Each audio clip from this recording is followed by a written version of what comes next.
So it has been a long process working on this car. I think we're on like day 9 or 10 of actual days like plugging away at the car.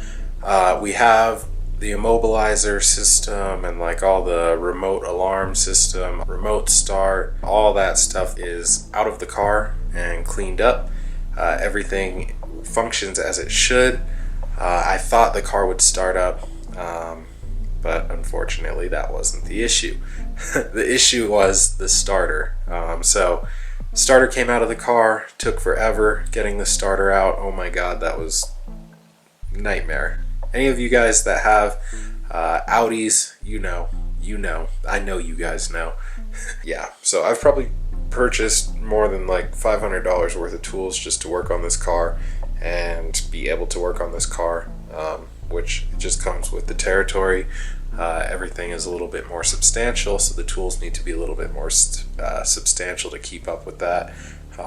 And yeah, so anyway, day 9 or 10, whatever, currently removing the catalytic converters from the car. The driver's side cat is actually broken. I found out just poking around through there, found it is cracked right where the catalyst starts. So I'm just going to remove them all together and go with the catless test pipes. That is a nightmare as well because the car is from the East Coast, driven down to Colorado, and then it lived in Colorado for a while, and then it has just sat in New Mexico for a few years.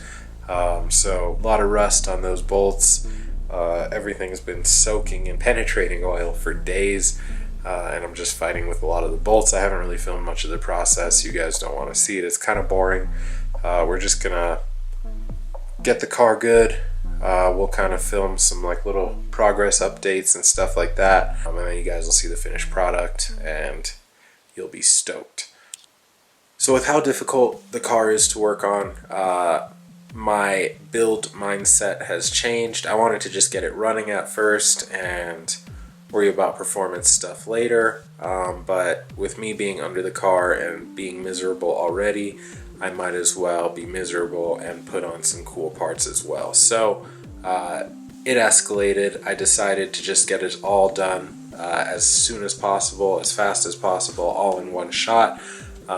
Besides the clutch, at this point I would just take it to a shop to get the clutch done and do all the rest of the stuff here. But yeah, let's just go over what I'm going to be doing with the car.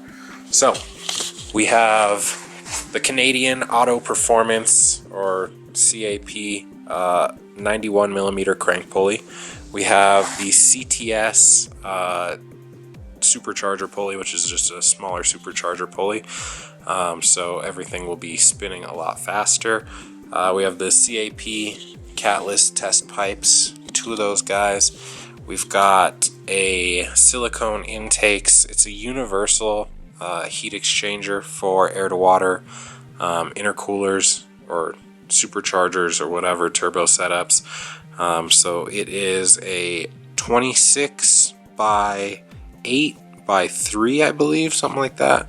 A little bit bigger than the stock one, and all aluminum, no plastic end tanks, and should be able to cool what I'm going to be doing with the car. I really don't beat on cars at all, but we'll have a little bit of cooling upgrade with that, so it should be good. It's a dual pass, and then we will put a temperature probe at the top and then run that inside to an external gauge, and we'll be able to keep track of the temperatures coming out of the supercharger with the coolant in that. So yeah, CTS pulley is actually currently in the oven because we're going to put that on today. Here is the CTS puller as well, and then we have the fuel pump upgrade stuff in the mail, so it should be here this week. But yeah, so we're just going to knock it all out in one shot and be done, so I don't have to be miserable 2 times. No. So we have the car in service mode. So basically just unbolt the radiator support and everything moves forward, and then you gain a few inches to work on Supercharger Pulley and all of that stuff. Yeah, little update. I got the intake off of the car. As you can see, dude, it is disgusting. The filter, I've never seen a performance filter this dirty. It's an AWE intake as well, but I have literally never seen a filter this dirty, guys. Like, it is full of stuff, and I bet cleaning that would probably gain you like 15-20 horsepower just with how dirty it is. The intake that's on the front bumper, it has kind of like a mesh screen as well, so I gotta clean that obviously, but this mesh screen was full of stuff as well. I went ahead and kind of flicked it out of there and cleaned it, but it was just full of crap as well. So yeah, that is crazy. Huge performance loss, and dirt was actually getting past that filter because it was so dirty and actually being sucked into the engine. So hopefully nothing is bad.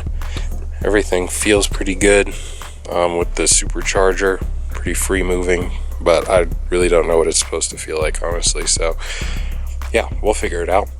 But currently we are going to be putting the CTS Supercharger Pulley puller kit on, and we're going to pull the OEM pulley off of the supercharger and go ahead and swap on the other one that I have in the oven currently. So basically we're just going to set each half of this on. We'll put the retaining ring on, and then we'll put the bolts into each half of this, making it all one piece. And then we will go ahead and throw in the puller bolt, which just goes into the center and pushes up against the snout of the supercharger and forces the pulley off. So let's go ahead and do that.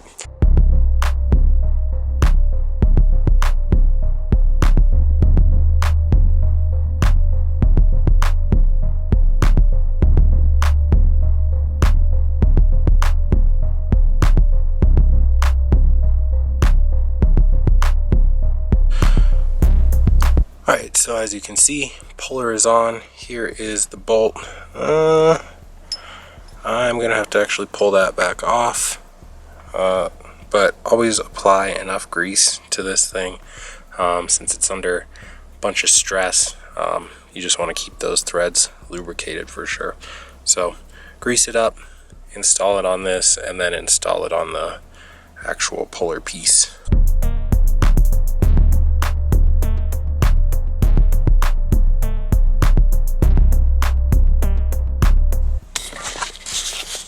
And there we go. So supercharger pulley is pressed off. It should be good. We'll go get the other one and throw it on. Alright, so I set the oven at 500 degrees instead of 400 just to make sure. It's been in for an hour. We should be good. Thanks, brother.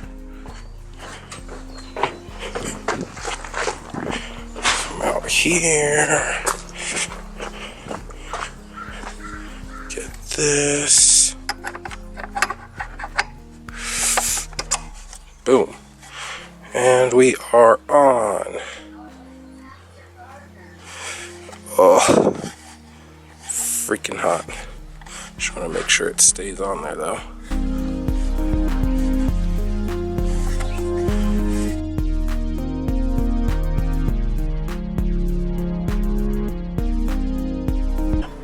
Cool, supercharger pulley installed. Honestly, I did some research on the internet. I think this is an APR pulley, which is 57.5 or 57.7, something like that. The CTS is 57.3, so I guess it is a little bit smaller, but I think that's hilarious. Pulled off a performance pulley to put on a performance pulley. I guess it's a little bit smaller technically, if it is actually the pulley I think it is, but we really didn't need it. Luckily it was like 120 bucks. It's not too bad. Underneath, I have the engine mounts are loose. There's some bolts pulled off underneath here, but I did not go super far with it. Here, let me get a light.